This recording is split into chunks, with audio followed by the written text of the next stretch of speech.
Leghisti in viaggio, un po' turisti, un po' curiosi. Bologna è sempre Bologna e poi c'è da capire se sta per nascere la nuova cosa di centrodestra.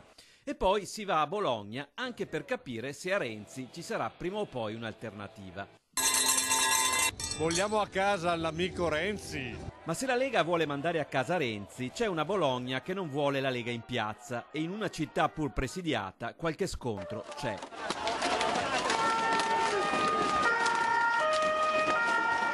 E davanti a questi scontri Matteo Salvini rimette in pista le ruspe. E un pensiero anche all'agente di polizia e ai 4 carabinieri feriti oggi da quei delinquenti dei centri sociali.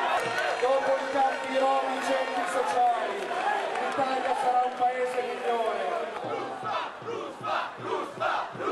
Ma è una storia che arriva dal Veneto a dare il là alla giornata. Il saluto ad Hermes Mattielli, il saluto all'uomo che è diventato un simbolo dell'accanimento dello Stato verso il cittadino.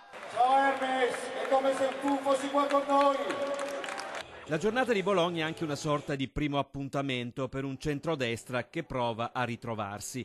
Giorgia Meloni e Silvio Berlusconi ci sono, hanno raccolto l'invito di Salvini. Fino all'ultimo però è stato in dubbio la presenza dell'ex cavaliere che in quella piazza resta forse troppo aggrappato al suo passato. Sono felice oggi di essere qui con gli amici degli ultimi 20 anni, di essere qui con Roberto Baroni, con Luca Zaia, con Roberto Calderoli, con Umberto Bossi.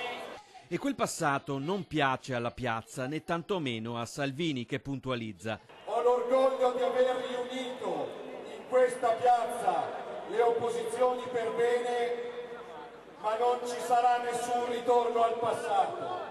Non possiamo vivere di nostalgia, non possiamo vivere dei ricordi.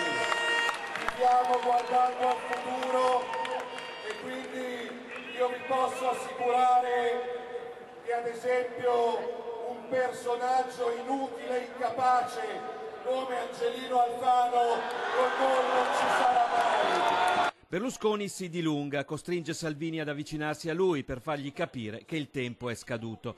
La delegazione di Forza Italia schiera anche il capogruppo alla Camera, Renato Brunetta, e per lui non ci sono dubbi. Uniti si vince, come nel Veneto si vince in Italia. La piazza però è tutta per Salvini, una piazza che conosce a memoria slogan, tempi e affondi del suo capitano. Ma io non sopporto quei comunisti con la puzza sotto il naso che aiutano chi sta a 5.000 chilometri di distanza ma si dimenticano del pensionato che sta sul loro pianerottolo. Prima la nostra gente.